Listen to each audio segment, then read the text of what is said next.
Ta boîte évolue, grandit, se transforme. Tu peux à tout moment cesser ton activité de micro-entreprise. Cette démarche est très simple et rapide. Il existe 3 sorties du dispositif. Parce que tu as dépassé le seuil de ton chiffre d'affaires, ou parce que tu décides d'arrêter cette activité, ou parce que ta micro-entreprise se fait radier. Je t'explique. Si tu sors du dispositif pour dépassement de seuil, c'est une très bonne nouvelle. Ça veut dire que ton activité cartonne et que ton chiffre d'affaires a dépassé les seuils max. Ces seuils, ils sont différents suivant ton activité. Si tu es en profession libérale, si tu fais du service ou de la vente. Donc tu restes travailleur indépendant, mais tu vas changer automatiquement de statut. Tu vas maintenant alors dépendre du régime de droit commun. En gros, c'est pas les mêmes calculs. Tes cotisations étaient calculées sur ton chiffre d'affaires, c'est-à-dire sur combien ta boîte a encaissé. Maintenant, ils seront calculés sur ton revenu, qui est différent du chiffre d'affaires de ta boîte. C'est clair ?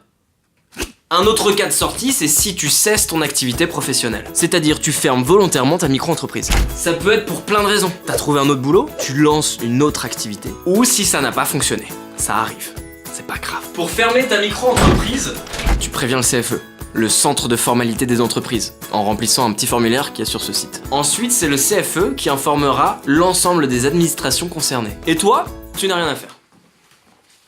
Et dernier cas, ta micro-entreprise est radiée d'office. Ça peut arriver dans 2 cas de figure. Si t'as fait 0 € de chiffre d'affaires pendant 2 ans, ou si tu as oublié que t'avais une micro-entreprise et que t'as pas fait de déclaration pendant 2 ans.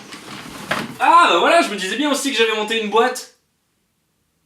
Sache que tu peux réouvrir une micro-entreprise quand tu veux, que ce soit pour relancer ton activité ou une autre. Voilà, j'espère que j'ai été clair et que les processus de radiation et de cessation d'activité sont moins opaques dans ta tête. Regarde dans la description de la vidéo, je t'ai mis tous les liens comme d'hab. Ah, et si t'as des petites questions, je te conseille plutôt que de laisser un commentaire sous cette vidéo, d'aller tweeter l'URSSAF. Et si le monde de l'entrepreneuriat t'intéresse, abonne-toi à la chaîne de l'URSSAF, il y a d'autres vidéos conseils qui arrivent. À bientôt!